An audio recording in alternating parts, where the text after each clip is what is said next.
twiddling his enormous thumbs, then suddenly roared, thumping the table with his paw. Dishes and platters rattled like pewter and silver, chalices jingled like crystal. There was a smell of roast meat, garlic, marjoram and nutmeg. Geralt did not show any surprise. Yes, the monster rubbed his hands. This is better than servants, isn't it? Help yourself, dear guest.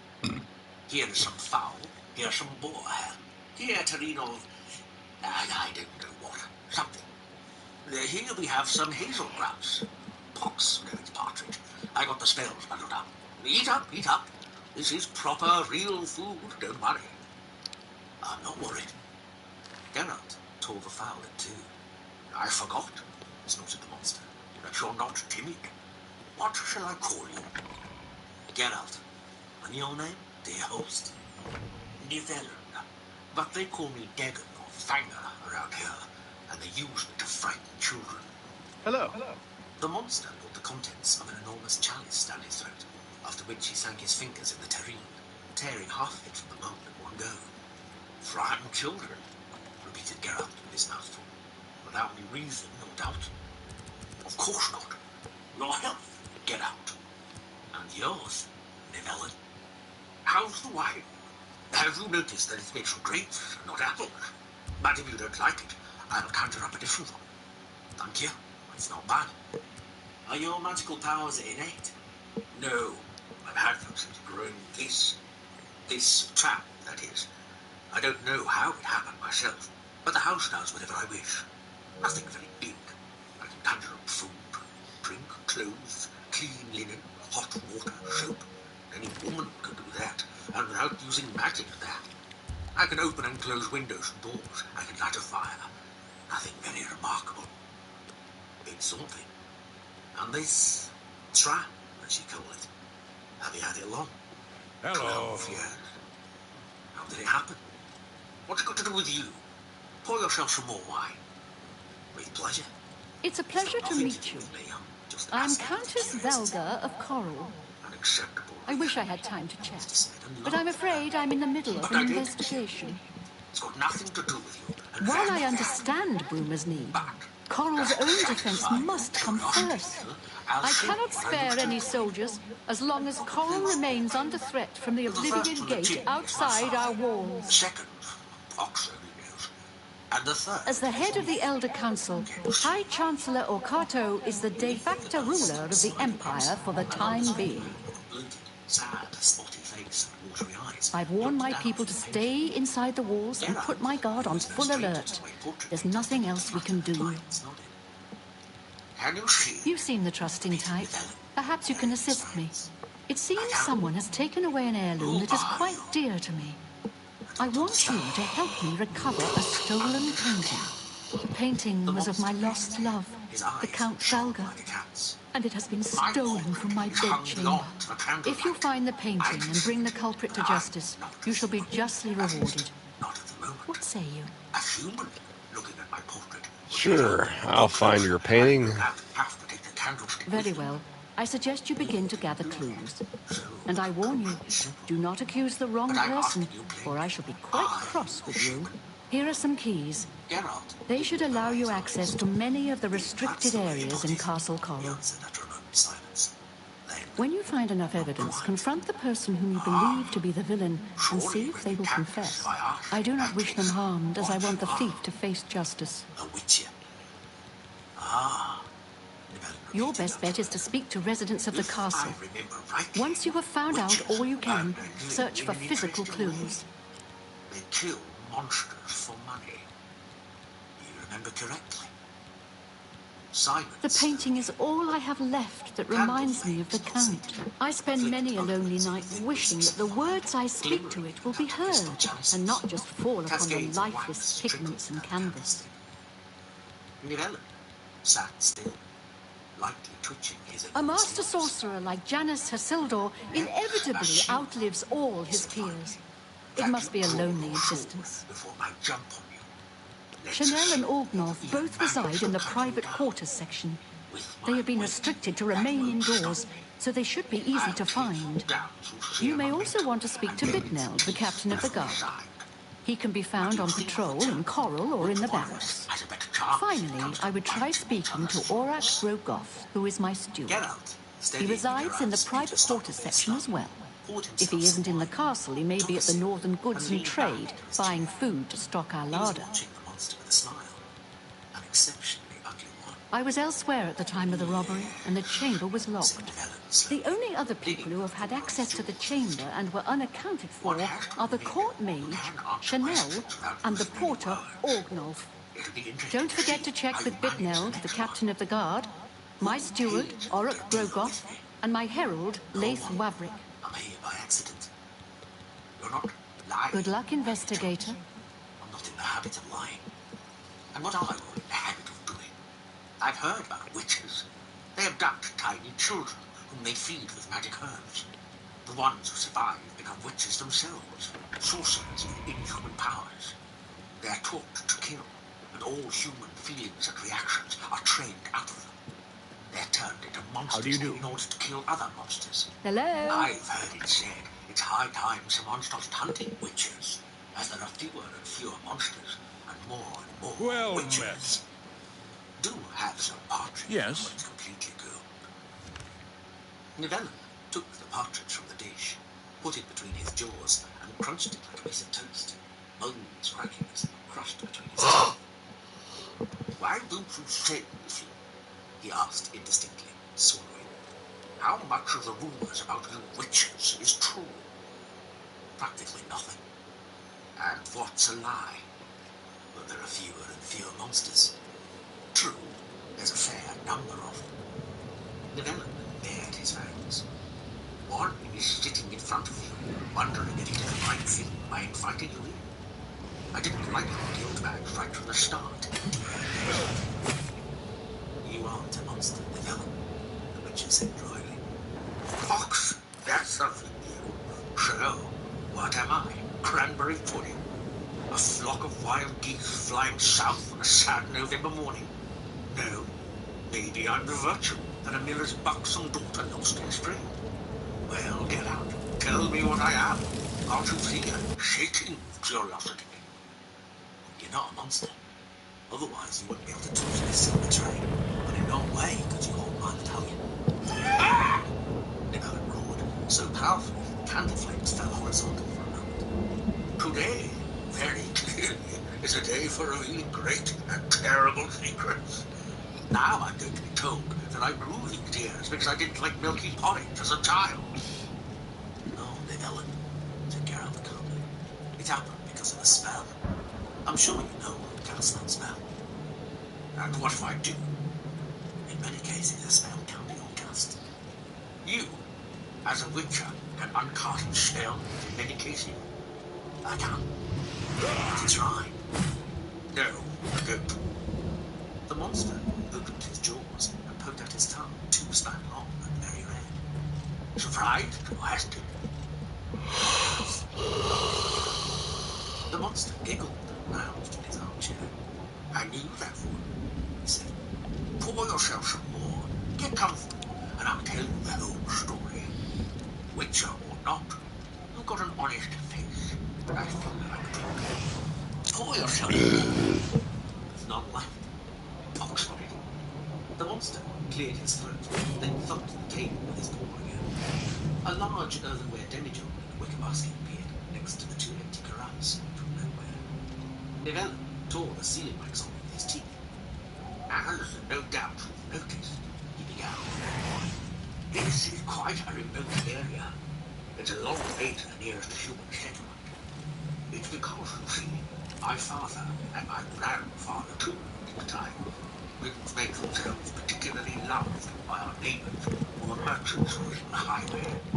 If anyone went astray here, and my father spotted them from the tower, they lost, at best, their fortune. And a couple of the nearest settlements were burnt because father decided the levies were being paid tardily. Not many people liked my father, except for me. I cried awfully when what was left of my father, after a blow from a 2-handed sword, was brought home in a cart one day. Grandpa didn't take part in robbery anymore because ever since he was hit on the head head of the morning star, he had a terrible stutter. Drink and red made it for the trivial time. As their heir, I had to lead the gang. I was young at the time, developing a real notion. So the lads in the crew wound me around their little fingers in a flash. I was as much in command of them as a fat piglet is of a pack of wolves. We soon began doing things that father would never have allowed had he been alive. I'll spare you the detail and get straight to the point. One day, we took ourselves as far as Gillimore near Merton and robbed a temple. A young priestess was there too. Which temple, Vella? Pox only knows, but it must have been a bad one. There were skulls, bones, water, I remember, and a green fire was burning. It stank like nobody's business. But to the point. The lads overpowered the priestess and stripped her, then said I had to become a man. I became a man, stupid and smart I was. And while I was achieving manhood, the priestess spat into my face and screamed something. What? That I was a monster in human skin. That I'd be a monster in a monster's skin. Something about love, blood, I can't remember. She must have had the dagger, the little one, hidden in her hair. She killed herself then. We fled to get out. I'm telling you, we nearly wore our horses out. It was a bad devil. Then it was as the priestess had said. A few days later, I woke up, and as the servants saw me, they screamed and took to their heels. I went to the mirror. You see, get out. I panicked, and to attack. I remember it almost through a haze. To put it briefly, corpses fell. Several. I used whatever came to hand, and I'd suddenly become very strong, and the house helped as best it could. Doors slammed, furniture flew in the air, fires broke out. Whoever could get out ran away in a panic. My aunt, cousin, the lads from the crew. What am I saying? Even the dogs howled and cowered. My cat, Glutton, ran away. Even my aunt's parrot kicked the bucket out of fear. I was alone, roaring, howling, going mad, smashing whatever came to hand. Mirrors. Nivella paused, sighed, and sniffed.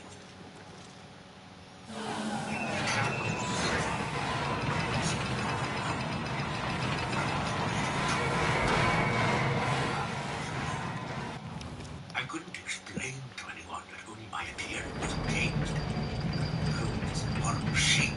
I was just a stupid youngster, sobbing over the servants' bodies in an empty manner. I was afraid he'd come back and kill me before I could explain. But nobody returned.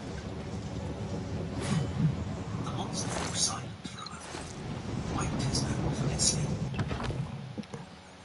I don't want to go back to those first months in Europe. It still leaves me shaking when I recall. I'll get to the point.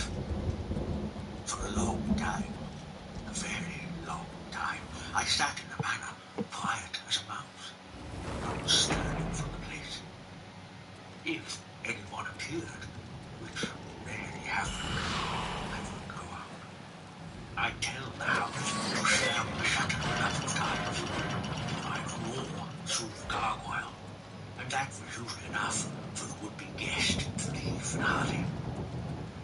So that's how it was, until one day I looked out of the window, one pale dawn, and what did I see? Some trespasser stealing a rose from my aunt's bush. And it isn't just any old rose bush.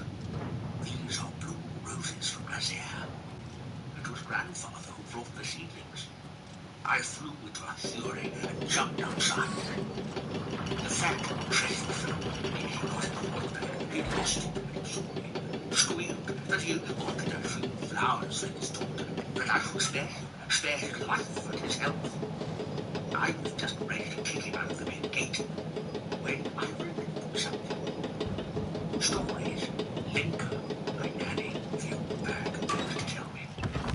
Pox on it, I thought. If pretty girls turn frogs into princes, or the other way round, then maybe there's a grain of truth in the stories. A chance. I leapt 4 yards, roared so loud while Ryan tumbled from the wall, and I yelled, "Your daughter or your life!" Nothing better came to mind. The merchant, for he was a merchant, began to weep. Then guessed that his daughter was not. Are you laughing? No. I didn't know whether to laugh or cry for my shitty fate. I felt sorry for the old trader. I couldn't watch him shake like that. I invited him inside, made him welcome.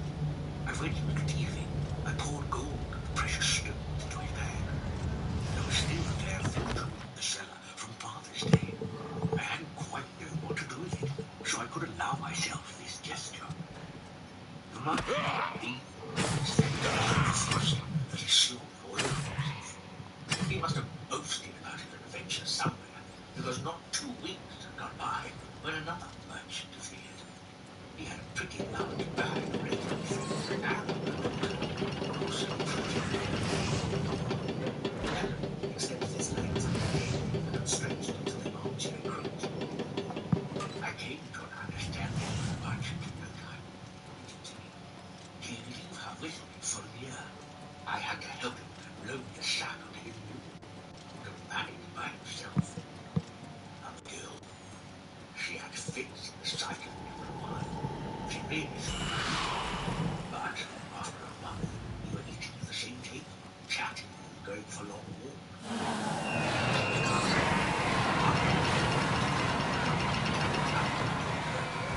You see, Garrett, I was always shy of girls. Enough convalescence. Sometimes they meet girls, the lads from the crew turned over this way and that way. Even they made fun of me. To say nothing of having a war like this. I couldn't even make myself say anything about why I had paid so dearly for a year of her life. And the sticks no truth. And at last the merchant arrived and took her away. I locked myself in the house, resigned.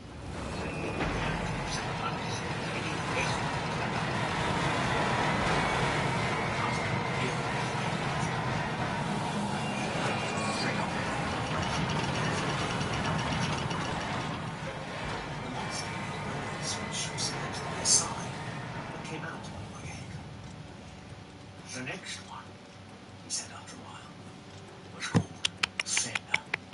She was so white and chirpy, with a gold crest. She wasn't frightened of anything. Once, on the anniversary of my first together, I complained. We both drunk too much, me just up. Straight after, I jumped out of bed and ran to the river. I must admit, I was disappointed at the response. The trap was the same as it ever was, if with a slightly more cynical expression. They say this love agent we found in fairy tale. It's not worth a shit. It's about that to get out. Well, Fenna quickly tried to make me forget my worries. She was a jolly girl, I tell you. You know what she thought of? We both frightened unwanted games. Imagine a guest like that enters the courtyard, looks around, and then, with a roar, I charge at him on all fours. Fenna, completely naked, sitting on my back, blowing my grandfather's hunting horn. Nivella shook with laughter, the white of his fangs flashing. Fenna! Stay with me for a year. Then returned to her family with Tara. She was preparing to marry a Taffrona.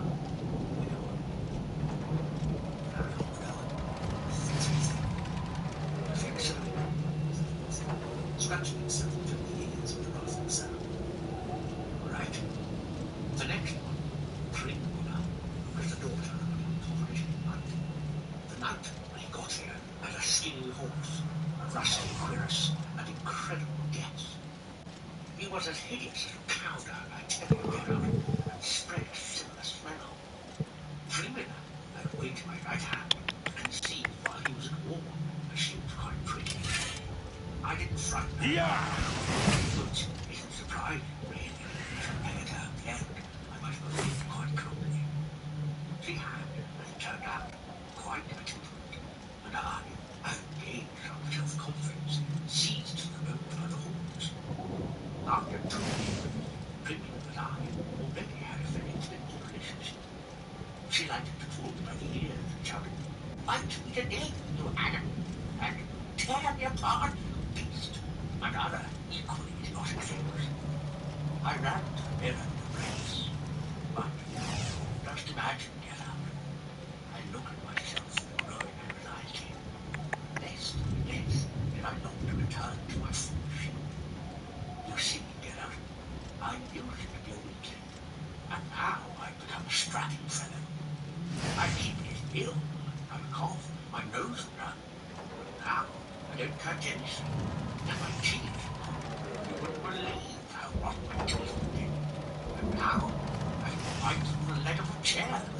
Do you want me to bite a chair leg? No, I don't. Maybe that's good. The monster opened his mouth wide. My showing off was to amuse the girls, but there aren't many home chairs left in the house. Nivelle yawned, his enormous tongue rolling out of his chin. He's talking and made me tired, Geralt. Briefly, there were 2 after Primula, Ilka and Lenina. Everything happened in the same way to the point of boredom. First, a mixture of fear and reserve, then a thread of sympathy, reinforced by small but precious gifts, then "Bite me, eat me up." Daddy's return, a tender farewell, and an increasingly discernible depletion of the treasury. I decided to take longer breaks. Of course, I long ago stopped believing that the case of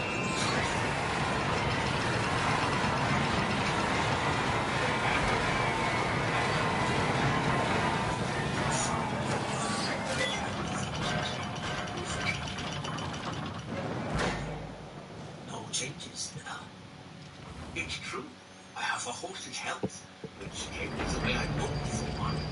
Secondly, my being different for worse from the girls and the averages didn't laugh.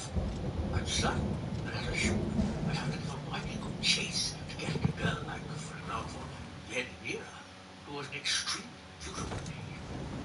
And at the post of glancing twice at the fellow in the portrait. And thirdly, secretly, Father had enemies, and a couple of them had evil. People who could and relatives. There's gold in the cellar. If it wasn't for the fear inspired by me, someone would come and get it, if only peasants lived in themselves. The thing was, playing like a chance, others. Don't talk to me. Worthy of the job. Leave off, Geralt. That's indignant. What are you talking about? The fathers couldn't contain themselves from joy. I told you, I was incredibly generous. And the daughters, you didn't see them when they got here in their dresses of satin, their little hands rolled and watching, their shoulders being strengthened from carrying buckets. Even after 2 weeks with me, Primula still had marks on her back and thighs from the strap her knightly father had beaten her with. They walked around like princesses here, carrying nothing but a fan, and didn't even know where the kitchen was. I dressed them, covered them with trinkets. At the click of a finger, I conjure up the pot of boiling in the tin bath Father had plunged into my mother, massive girl. Can you imagine? A tin bath? There's hardly a regent, what am I saying? Hardly a lord who's got a tin bath. This was a house for a fair cautionary tales of get out. And as far as they is concerned, well, possibly, virtue is rarer today than a rock dragon. I didn't force anyone to get out. What you suspected someone made to kill him. A scoundrel who wanted the contents of my cellar but didn't have any more daughter. Llewellyn said emphatically. Human greed knows no limits. Nobody else. And nobody else.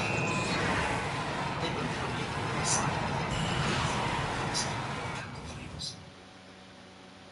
Llewellyn, are you alone now? With Charlie, answered without a moment's hesitation. I think that in principle I ought to insult you, take you by the neck and throw you down the stairs. Do you know that?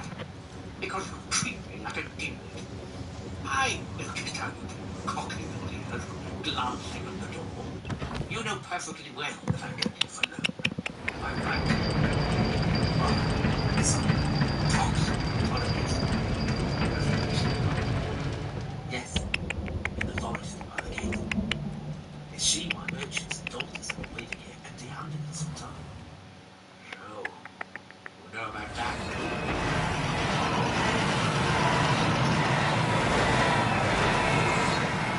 Next time you bite. Silence again.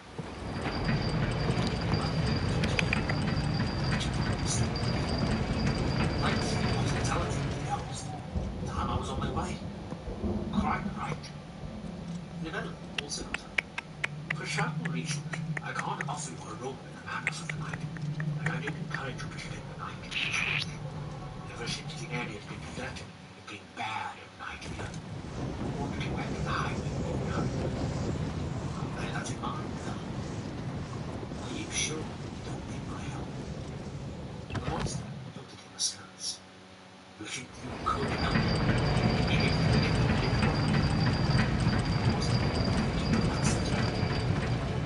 Didn't answer my question. No, probably did.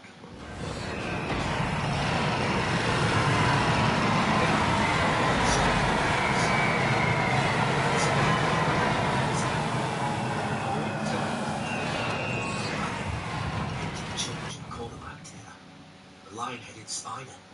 Called to look at the curse, thrown by the roosters and called back there.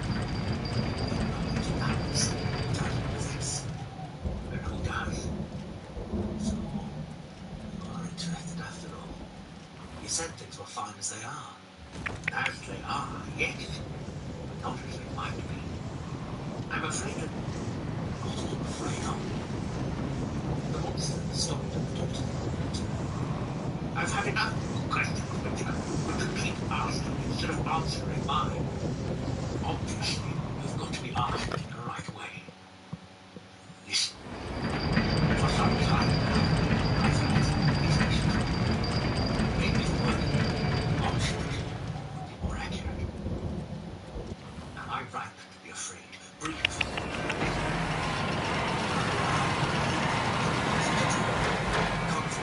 Sheets. No. Briefly, please. You're rightly afraid. Can anything be done about it? Briefly, please. No. Finally. Let's go.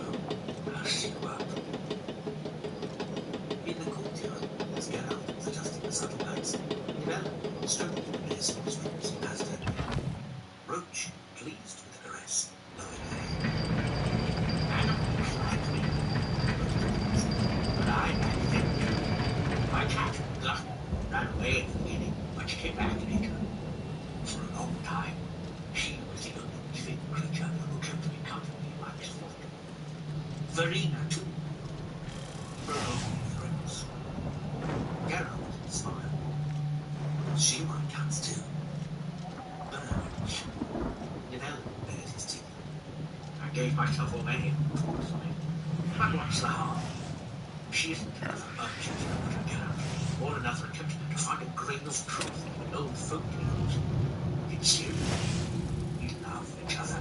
If you laugh, I'll sock you. Geralt didn't laugh. You know your Verena, he said, is probably a Rusalka. I suspected as much. Slim, dark. She rarely speaks, and in a language I don't know. She doesn't eat so often. She disappears into that body for days on end, and comes back. Is that typical? More or less. The Witcher tightened Roger's girth strap. No doubt you think she wouldn't return if it was different. I'm sure of it. You know how frightened Rusalkas are of people. Hardly anybody's seen a Rusalka from up close, but Verena and I. Pause. Take care, Miller. Take care, Nidal. The Witcher probably listened to his the monster showed Get out. Yes. I'm not as stupid as you think. You came here, following the tracks for the merchant, guilty of it. And something happened to one of them. Yes. The darkness is against me. I asked how far clothes or its doors and shutters and give no sign of life. They wandered around the courtyard and left. The girl picked a rose from my aunt's rose bush and pinned it to her breast. Look for them somewhere else, but be careful. This is a horrible area. I told them that the forest isn't the safest place in life. Ugly things are heard and seen. Thanks for coming. I'll be back. Because you're not fine, so maybe yes and maybe no. It's my problem, Geralt. My life and my punishment. I've learned to put up with it. I've got used to it. If it gets worse, I'll get used to that too. And if it gets far worse, don't look for anybody. Come here yourself and put an end to it. As a witcher. Take care.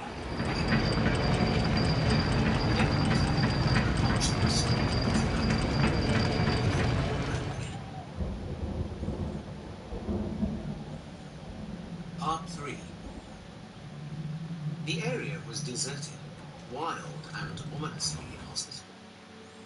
Geralt didn't return to the highway before dusk. He didn't want to take a roundabout route, so he took a shortcut through the forest.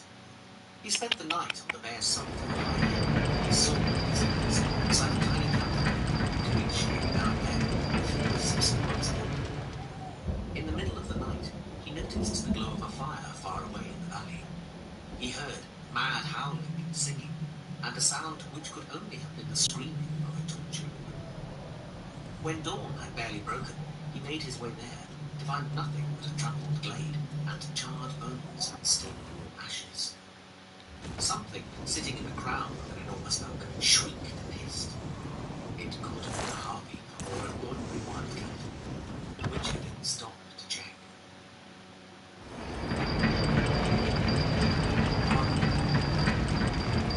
About midday, while Roach was drinking at a spring, the mare neighed piercingly and backed away, baring her yellow teeth and chewing her. Geralt laughed and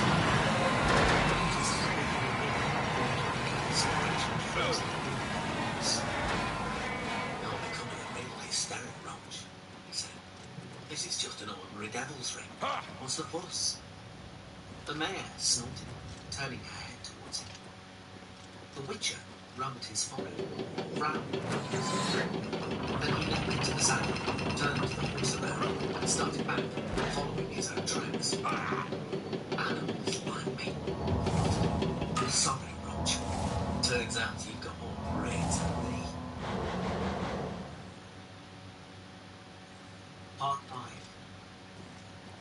The mare flattened her ears against her skull and snorted, throwing a further in her hooves.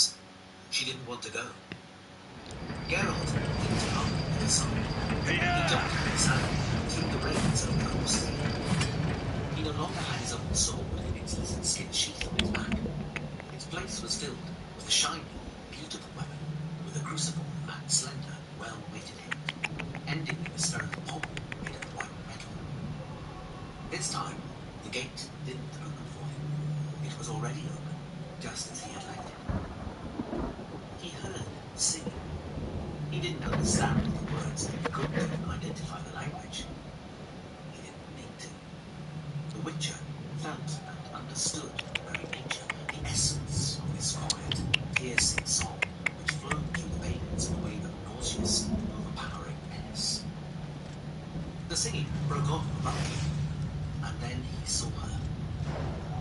She was clinging to the back of the dolphin in the dried up fountain, embracing the moss-grown stone with her tiny hands, so pale they seemed transparent. Beneath her storm of tangled black hair shone huge, wide-open eyes the colour of that frost. Geralt slowly drew closer, his step soft and springy, tracing a semicircle running over its edge. The creature, glued to the dolphin's back, followed him with her eyes, turning her petite face with an expression of horror and charm. He could still hear her song, even though her thin, pale lips were held tight and not the slightest sound emerged from them. The Witcher halted at a distance of 10 paces. His sword, slowly drawn from its black enamel sheath, glistened and glowed above his head. "It's silver," he said. "This blade is silver." The pale little face did not flinch. The anthracite eyes did not change expression. "You're so like Zelka," the Witcher continued calmly. "You could deceive anyone. All the more because you're a rare bird, black-haired woman. But horses are never mistaken.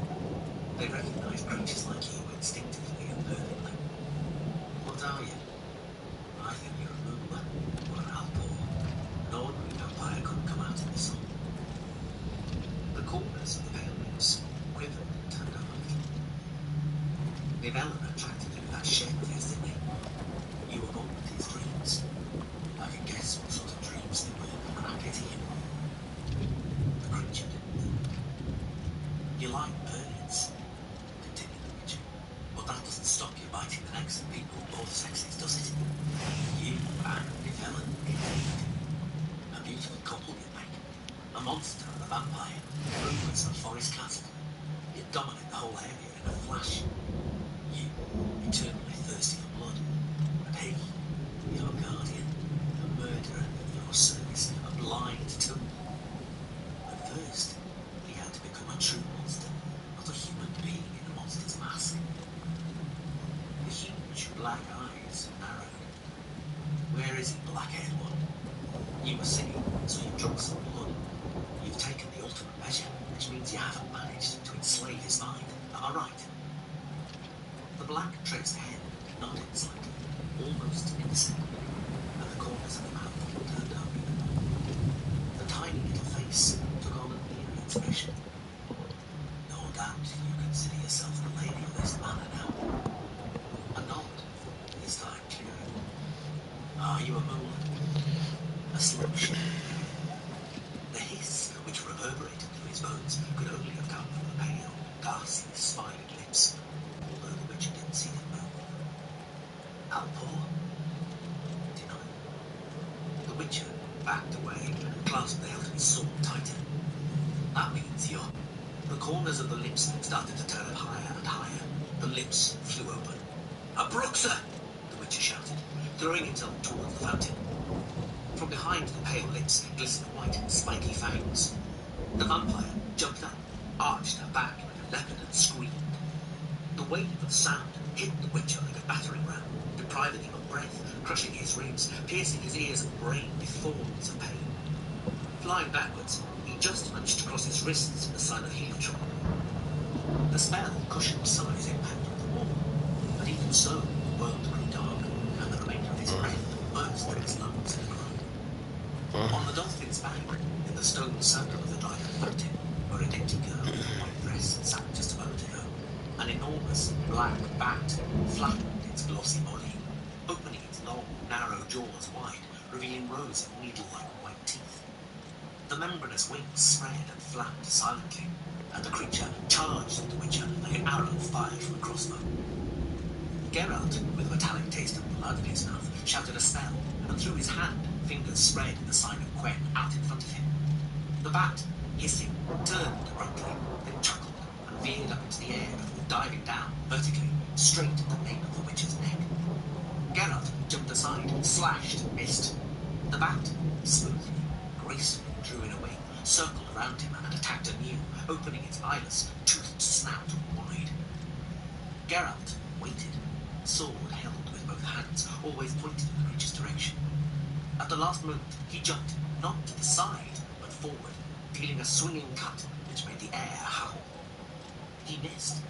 It was so unexpected that he lost his rhythm and dodged a fraction of a second too late. He felt the beast's talons tear his cheek, and a damp, velvety wing slapped against his neck. He curled up on the spot, transferred the weight of his body to his right leg, and slashed backwards sharply, missing the amazingly agile creature again. The bat beat its wings, soared up, and glided towards the fountain. As the crooked claws scraped against the stone casing, the monstrous, slobbering snout was already blurring, morphing, disappearing, although the pale little lips which were taking its place couldn't quite hide the murderous fangs. The Bruxa howled piercingly, modulating her voice into a macabre cheep, glared at the Witcher with eyes full of hatred and screamed. The sound wave was so powerful, it broke through the sign. Black and red circles spun in Geralt's eyes. His temples and the crown of his head throbbed. Through the pain drilling in his ears, he began to hear voices wailing in him, the sound of flute over the rustle of a gale. The skin on his face grew numb and cold. He fell to one knee and shook his head. The black bat floated towards him silently, opening its toothy jaws. Geralt, still stunned by the scream, reacted instinctively. He jumped up, and in a flash, matching the tempo of his movements to the speed of the monster's flight, took 3 steps forward, dodged, turned a semicircle, and then, quick as a thought, delivered a 2-handed blow.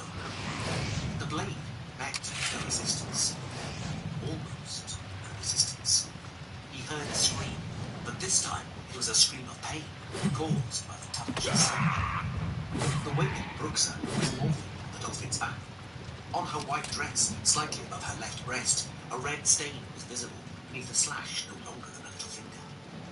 The Witcher ground his teeth. The cut, which had sundered the distance, nothing but a scratch. Shout, vampire!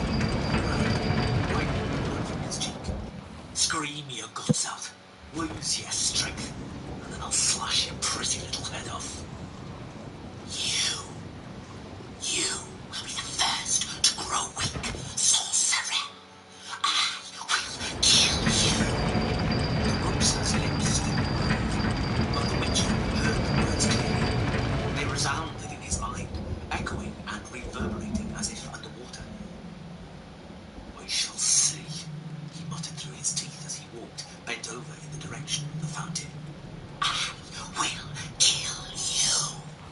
I'll kill you. We shall see. Verena! Nivellen, his head hanging low, and both hands clinging to the doorframe, stumbled from the mansion. He staggered towards the fountain, waving his paws unsteadily. Blood stained the cuff of his cheek.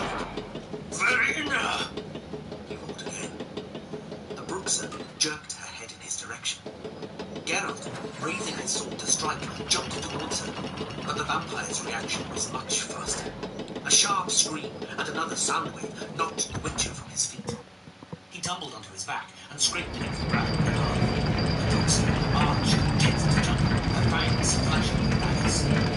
Nivellen, spreading his paws like a bear, tried to grab her, but she screamed straight into his face, throwing him back against the wooden scaffolding onto the wall, which broke with a sharp crash and buried him beneath a stack of timber. Geralt was already on his feet, running, tracing a semicircle around the courtyard, trying to draw the Bruxa's attention away from Nivellen. The vampire, fluttering her white dress, scurried straight at him, light as a butterfly, barely touching the ground. She was no longer screaming, no longer trying to move. The Witcher knew she was tired and that she was still lethal. Behind Geralt's back, Nivellen was clattering under the scaffolding. Geralt leapt to the left, executing a short moulinette with his sword to confuse the Bruxa gliding towards him, white and black, Windblown, terrible. He'd underestimated her. She screamed. He didn't make the sign in time, flew backwards until he thumped against the wall. The pain in his spine shot all the way to the tips of his fingers, paralyzed his shoulders, cut him down at the legs. He fell to his knees. The Bruxer, wailing melodiously, jumped towards him. "Verena!" roared Nivellen. She turned, and Nivellen forced the sharp, broken end of a 3-meter-long pole between her breasts. She didn't shout. She only sighed. The Witcher shook, hearing this sign. They stood there, Nivellen on wide, spread legs, was wielding the pole in both hands, one end firmly secured under his arm. The Bruxer, like a white butterfly on a pin, hung on the other end of the stake, clutching it in both hands. The vampire exhaled excruciatingly, and suddenly pressed herself hard against the stake. Geralt watched the red stain blue on her back, the white dress through which the broken tin emerged in a geyser of blood, hideous, almost obscene. Nivellen screamed, took one step back, then another, retreating from her.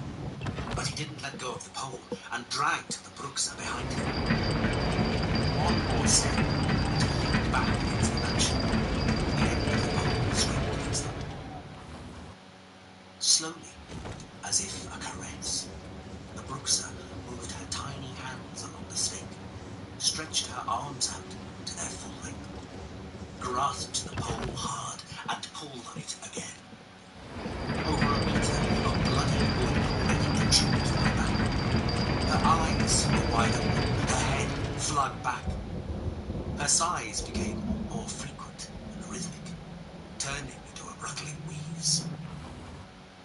Geralt stood, but, fascinated by the scene, still couldn't make himself act. He heard words resounding dully within his skull, as if echoing heard a cold down the dungeon. I, or nobodies, I love you, Another, terrible vibrating sigh, choking in blood. The Bruxer moved further along the pole and stretched out her arms. Nivellen roared desperately, and, without letting go of the stake, tried to push the vampire as far from himself as possible. But in vain. She pulled herself closer and grabbed him by the head. He wailed horrifically and tossed his hairy head. The Bruxer moved along the pole again and tilted her head towards Nivellen's throat. The fangs flashed blinding white. Geralt jumped. Every move he made, every step was part of his nature. Hard-learnt, automatic, and lethally sure. 3 quick steps, and the third, like 100 such steps before, finished on the left leg with a strong, firm stamp, a twist of his torso, and a sharp, forceful cut. He saw her eyes. Nothing could change now. He heard the voice. Nothing. He yelled to drown the word which she was repeating. Nothing could change. He cut. He struck decisively, like hundreds of times before, with the center of the blade, and immediately, following the rhythm of the movement, took a 4th step and half a turn. The blade, freed by the half turn, floated after him, shining, drawing a fan of red droplets in its wake. The streaming, raven black hair floated in the air. Floated. Floated. Floated. The head fell into the gravel. There are fewer monsters. And I... what am I? Who's shouting? The birds. A woman in a sheepskin jacket, blue dress. The roses from Nazaire. How quiet. How empty. What emptiness within me.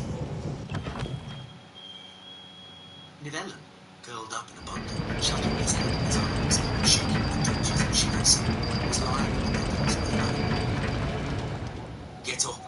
said the witch.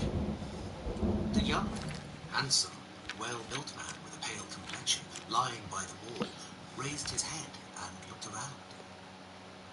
His eyes were vague.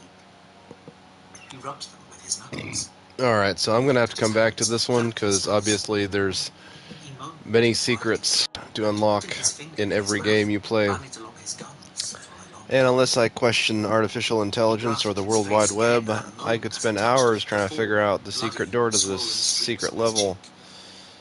But I'm not. I'm going to pause it here, save my game, and move on. Geralt! How come? Come back and finish this with the appropriate Geralt! Get up, Nivella. Get up support. and come along.